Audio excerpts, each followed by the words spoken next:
안녕하십니까, 엘리엇입니다.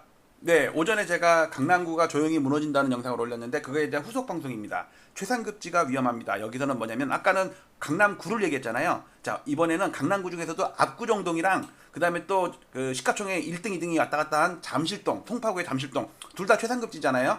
지금 한강벨트 쪽은 아직도 여유 있게 그 야금야금 오르고 있어요. 송파구나 아니 성동구나 마포구나 뭐 목동이죠? 이 정도는 아직도 상승 여력이 남아 있는데 최상급지인 강남구, 송파구 그 중에서도 압구정동이랑 잠실동이 조금 거시기해요. 자, 오늘 이 영상은 오후에 삭제할 예정입니다. 몇 월 며칠인지는 모르겠지만 하여튼 오후에 삭제할 거예요. 지금 한 2년 전 것도 아직 삭제 못하고 있는데 곧 삭제하겠습니다. 자, 어떤 내용이냐? 아침에 제가 강남구가 조용히 무너지네요 그러면서 압구정동 사진을 올렸잖아요. 자, 일단 그러면 강남구 전체 아파트의 시가총액 차트를 보도록 하겠습니다. 70개 정도 되거든요. 시가총액 95%를 차지해요. 강남구 1등부터 70등까지 고른 거예요. 자, 그 중에 대치 음마가 1등인데 실제로는 2등이죠. 왜냐면 이거 2019년에 이 데이터를 집계를 하기 시작했을 때 그때는 개포주공 1단지가 멸실이나 하여튼간 거래가 없었어. 그래서 그 당시 실질적으로 1등은 음마 아파트예요. 지금은 DH 퍼스트는 저 뒤에 있긴 한데 걔는 지수에 포함 안 시켜요. 왜냐면 입주한 지 몇 년 안 되면 거래가 없어. 거래가. 그러니까 예를 들어서 뭐 70평짜리 이런 거는 5년 만에 거래 하나 되고 이래요. 그러니까 나머지를 위해서 그런 건 뺐습니다.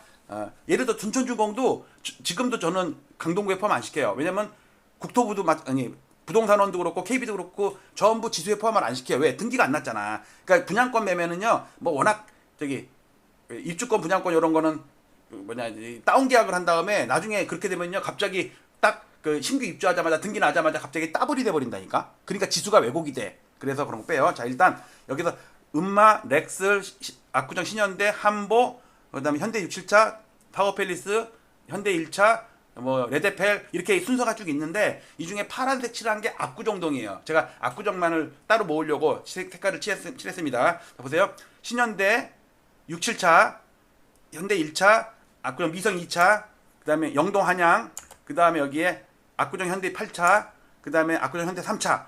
얘는 거의 꼴등인데 왜냐면 432세대밖에 안 돼요. 아무리 비싸도 세대수가 적잖아. 전체 단지의 시가총액을 구한 거니까. 자, 이게 파란 걸 모은 게 요겁니다. 자, 이걸 7개, 7개. 근데 워낙 비싸기 때문에 얘네들이 자, 보세요. 자, 압구정 신현대인데 잘 보세요. 예를 들어서 요게 요 파란색 선 있죠. 요게 627 대책이거든요. 근데 이게 7월 달이야. 7월 달, 8월 달, 9월 달이잖아요. 자, 7월 달에도 신고가가 막 거래가 됐죠. 627 이후에도. 왜 그래요? 그래서 저는 7월 달 거는요. 전부 6월 달 최고가라고 쳐요. 왜냐면 그 토지거래 허가 구역에서는 627 이전에 예를 들어서 6월 25일 날 네, 만나서 나 살게요. 그럼 팝시다. 그래 가지고 이제 토지거래 허가 신청서를 낼 거 아니에요. 그 대신 그때는 가계약 또는 약정서를 맺는다 그래가지고 예를 들어 20억짜리면 2억의 계약금 중에 1억만 먼저 줘. 그 다음에 신청했다가 한 보름 정도 있다가 신청 허가가 나올 거 아니에요. 그러면은 모이세요 해갖고 이제 복잡하게 모이는데 사장님 저 한 2, 3일 정도 좀 고민해볼게요. 일주일 있다 갈게요. 그래갖고 허가가 나오자마자 그날 계약하지는 않을 거 아니에요. 그러니까 대부분 7월 중순 이후에 말일까지는 6월달 가계약 맺었던 게 본계약 맺은 거라고 보시면 돼요. 자, 그렇다면 얘기는 그래서 저는 8월달 9월달 거 봅니다. 자, 얘가 압구정에서 시가총액 1등인데 세대수도 엄청 많아요. 1924세대야. 비싸기도 오질나게 비싸고. 근데 8월달에 뚝 떨어졌죠. 그 다음에 8월 말에 가서 조금 떨어졌죠. 어쨌든 두 건의 거래가 하락 거래죠. 그 다음에 압구정 현대 6, 7차 거래 없어요. 현대 1차 거래 없어요. 그 다음에 미성 2차 거래 없어요. 그 다음에 영동 한양 거래 없어요. 압구정 현대 8차 오늘 등록된 건데 뚝 떨어졌죠. 9월 달에 떨어졌잖아요. 그 다음에 마지막으로 현대 3차 없어요. 즉 8월달 9월달 두 달 동안 즉 토지에 영향이 없는 627 대책 그 이후에 계약된 것들의 그러니까 토지거래가 신청한 거 그것들이 총 4건이 거래됐어요. 4건. 여기서 2건, 그다음에 여기서 1건,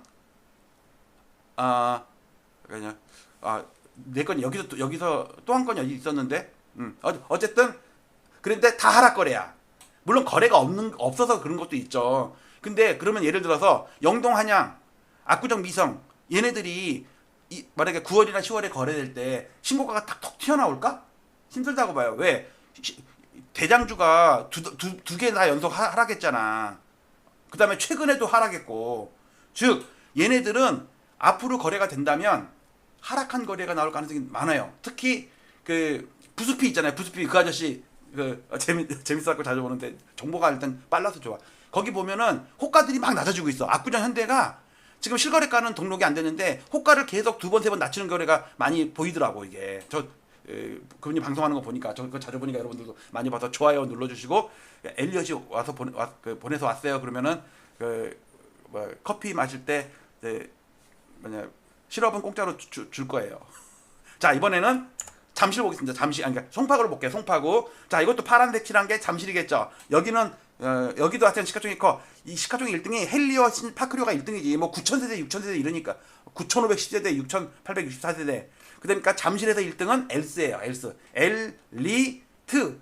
그다음에 주공 5단지가 좀 앞서고 있을 거예요. 워낙 최근에 많이 올라갔고. 자, 불러볼게요. 10개인가 그럴 거예요. 엘스, 리센츠, 주공 5단지, 트리지움, 레이크 팰리스, 아시아 선수촌, 잠실 우성, 그 다음에 잠실 갤러리, 그 다음에 잠실 우성 4차, 잠실 현대. 자, 이것도 모아서 보면 요겁니다. 뒤에 넣었고요. 요겁니다. 10개 단지. 잠실만 모은 거예요. 자, 이것도 확대해 볼게요. 자, 보면요. 얘네도 7월 달에 막 올랐죠. 왜? 토호제 때문에. 지금 잠실이랑 압구정은 전부 토호제 지역이잖아요. 그러니까 7월 달까지 신고가가 나오는 게 맞지. 그 다음에 뚝 떨어졌다가 다시 올랐는데 전고점 넘지는 못했죠. 그쵸? 리센츠도 뚝 떨어졌다가 다시 따라락 올랐는데 전고점까지 딱 왔죠. 신고가는 아니에요. 물론 이 중에 그 타입별로는 신고가가 있겠지만 저는 시가총액을 다 한 거란 말이에요. 시가총액. 그 다음에 주공 5단지는 두두두두 떨어진 다음에 거래 없죠. 얘가 크단 말이에요. 얘가 시가총액이 3등이에요. 3등. 그 다음에 트리지움은 쭉 오르다가 하나 뚝 떨어진 다음에 거래가 없죠. 얘는 지금 거래가 멈췄다고 봐야 돼요. 그 다음에 이번에는 레이크 팰리스 거래 없다가 뚝 떨어졌죠. 아시아 선수촌은 3개월째 거래가 없어요. 특히 얘는 다른 거에 비하면은요. 와, 이거 다른 거 이렇게 올라갈 때 아시아 선수촌 이렇게 못 올라. 왜냐면 여기 대형 평형만 주로 있고 좀 그래요. 그 다음에 잠실 우성 얘는 올랐죠. 올랐는데 왜 잠실동 지수가 못 올랐을까? 왜? 얘는 시가총액이 별로 안 크단 말이에요. 그 다음에 잠실 갤러리 얘도 거래 없죠. 그 다음에 우성 4차 얘도 올랐죠? 딱 한 건 거래했어. 한 건. 여기 한 건 거래는 거죠. 한 건. 근데 얘도 시가총액이 작아. 왜냐면 555세대밖에 안 돼. 9600세대가 있는데 550세대는 별거 아니지. 그 다음에 잠실 현대도 올랐죠? 근데 얘도 330세대밖에 안 돼. 자, 이렇게 봤을 때 그럼 이제 여기까지 봤습니다. 자, 그럼 이번에는 강남구 3년 1데이터를 볼게요. 자, 그러면 아까 보셨듯이 마영성 이쪽은 7월달 8월달도 오르고 있잖아요. 9월달도 올라. 야금야금 올라요. 신고가 한두 개 나온단 말이야. 근데 그 강남구는 7월 26일날 고점 친 다음에 조금 빠진 다음에 옆으로 기다가 또 빠지죠. 요게 현대 오늘 8차가 빠진 거예요. 압구정 현대 8차. 봤죠? 자, 이거 위험합니다. 이거. 그 다음에 이번에는 송파구 볼게요. 송파구도 7월 13일에 뚝 떨어진 다음에 그 다음에 반등을 했지만 저것좀 못 넘고 있죠.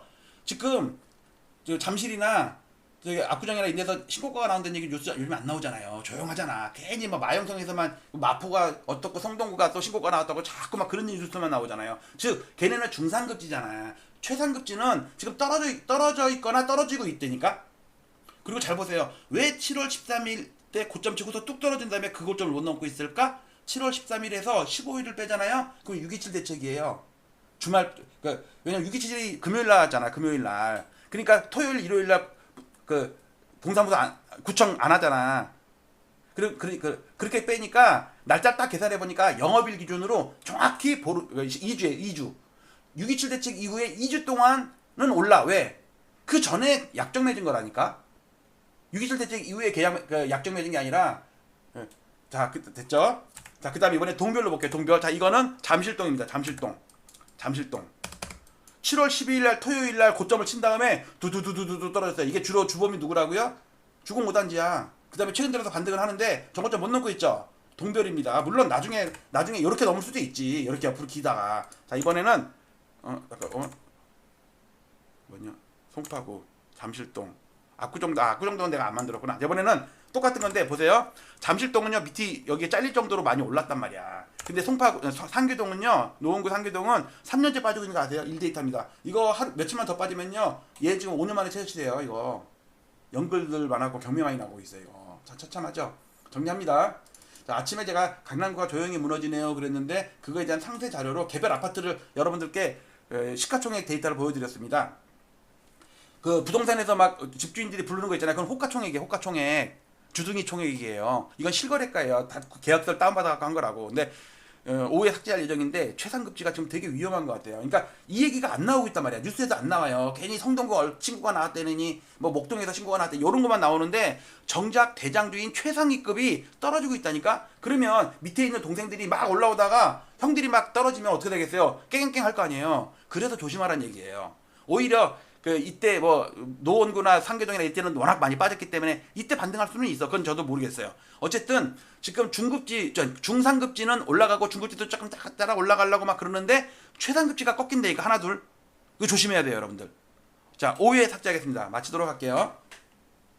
6월 9일 날 올린 건데 제가 제목에다가 혹시 우리도 하면서 물음표를 던졌는데 일본의 잃어버린 30년 시작은 대출 총량 규제. 지금까지 대출 경영을 하던 은행들이 그날을 계기로 일절 돈을 빌려주지 않기 시작했습니다.